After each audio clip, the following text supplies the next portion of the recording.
الحمد لله وصلي وسلم على من بعث رحمة للعالمين. حكم تناول المرأة حبوب منع الحيض من أجل أن تصوم شهر كاملا دون انقطاع. يجوز استعمال دواء مباح لتأخير الحيض سواء كان ذلك في رمضان من أجل أن تصوم شهر كاملا مع الناس أو غيره من الأوقات إن أمن الضرر. نص على هذا الحنابلة واختاره ابن باز. Quel est le statut du fait que la femme prenne des comprimés, ça peut être des pilules, pour pouvoir empêcher les menstrues, et ce, en vue de jeûner le mois complet, sans interruption? La réponse: il est permis d'utiliser un médicament permis pour pouvoir retarder les menstrues. Et ceci est égal que cela soit dans le Ramadan à cause du fait de jeûner tout le mois avec les gens, ou dans un mois autre, dans d'autres moments, si elle est à l'abri du préjudice. Parmi ceux qui ont dit cela, il y a les Hanabila, et Ibn Baz aussi a choisi cet avis.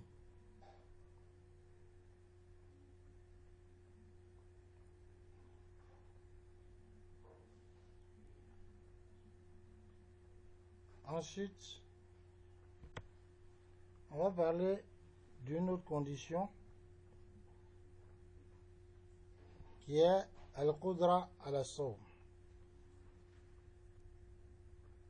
être capable de jeûner. يشترط لوجوب الصوم القدرة والاستطاعة عليه نقل الإجماع على ذلك ابن حزم وابن تيمية وابن مفلي.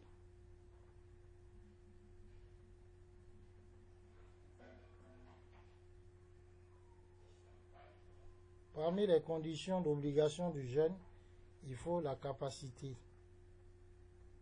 Donc, être capable de jeûner. Donc, ceux qui ont dit qu'il y a unanimité sur cela, il y a Ibn Hazm, Ibn Taymiyyah, Ibn Mufli. Bien sûr, dans le jeûne est pénible. Donc, la faim là, on doit pouvoir supporter. Ce n'est pas de cette capacité, cette difficulté qu'on parle. Il y a une difficulté réelle, comme une maladie qui vraiment empêche de jeûner. فائدة بروفي صوم أصحاب المهن الشاقة. أصحاب المهن الشاقة داخلون في عموم المكلفين وليسوا في معنى المرضى والمسافرين، فيجب عليهم تبييت نية الصوم رمضان وأن يصبحوا صائمين. لكن من كان يعمل بإحدى المهن الشاقة وكان يضره ترك عمله وخشي على نفسه التلف أثناء النهار أو لحوق مشقة عظيمة فإنه يفطر على قدر حاجته بما يدفعه المشقة فقط، ثم يمسك بقية يومه إلى الغروب ويفطر مع الناس وعليه القضاء. Les gens qui font des travaux excessivement difficiles. Les gens qui font des travaux excessivement difficiles, alors rentrent en ligne de compte dans la globalité de tous les autres serviteurs. Donc, ils doivent jeûner comme les autres. Donc, ils ne font pas partie des malades ou des voyageurs. Donc, il leur est obligé de formuler l'intention du jeûne depuis la nuit et d'être en jeûne. Mais, si quelqu'un travaille dans l'un de ces endroits et que, en délaissant son travail, peut-être n'a pas de congé, et en délaissant aussi, cela va lui causer préjudice, et qu'au cours du travail, il a peur pour lui. C'est-à-dire, il reste un peu, durant la journée du jeûne, il va mourir même. Ou bien une très grande difficulté, de telle sorte que ça va le rendre malade même. Lui, il va rompre en fonction de son besoin. De telle sorte que ce qu'il va utiliser, boire ou bien manger, ce soit juste pour repousser le mal qui est là. Ensuite, il s'abstient de tout ce qui peut annuler son jeûne, de manger, de boire et autres, tout le reste de la journée jusqu'au coucher du soleil. Et ensuite, il va faire quoi? Rompre avec les gens. Mais malgré cela, il aura remboursé ce jour de jeûne. Ensuite, an-niyatu fi sawm.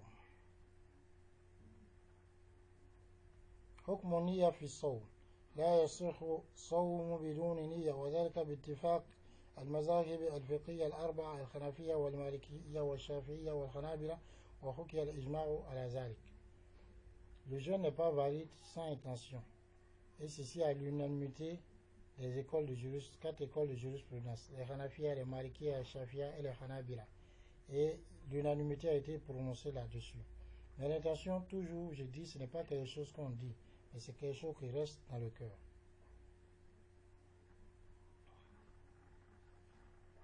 وقت النية في الصوم.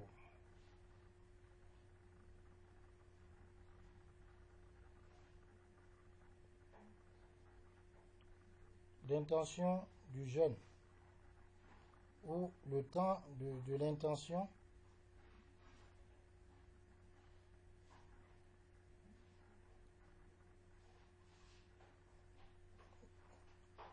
dans le jeûne.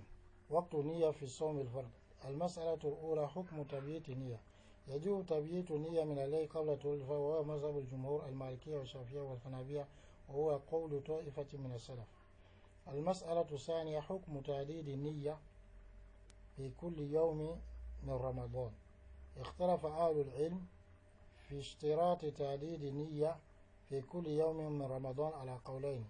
القول الأول يشترط تعديد نية لكل يوم من رمضان وهو مذهب الجمهور والحنفية والشافعية والحنابلة.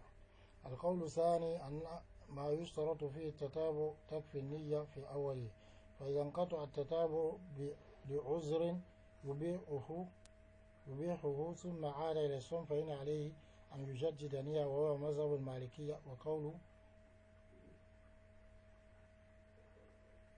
زفر من الحنفية واختاره ابن عثيمين.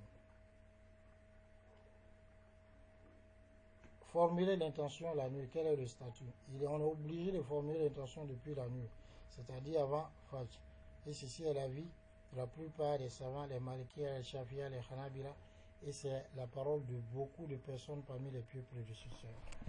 Ça veut dire que depuis qu'on a vu la lune, donc toi tu dois te dire que je dois jeûner tout le mois.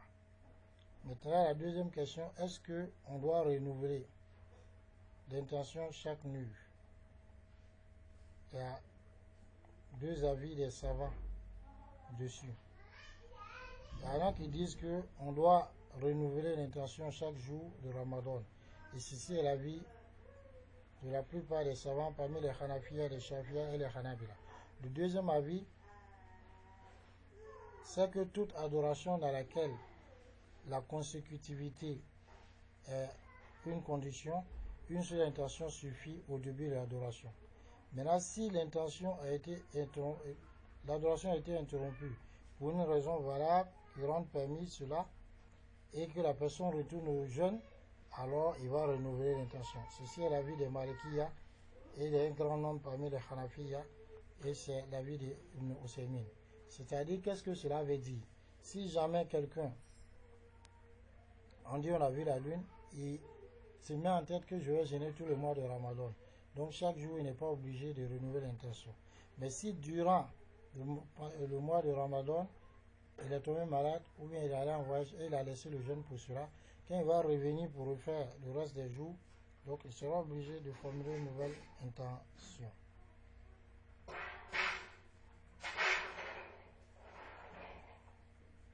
Allah nous accorde la bonne compréhension.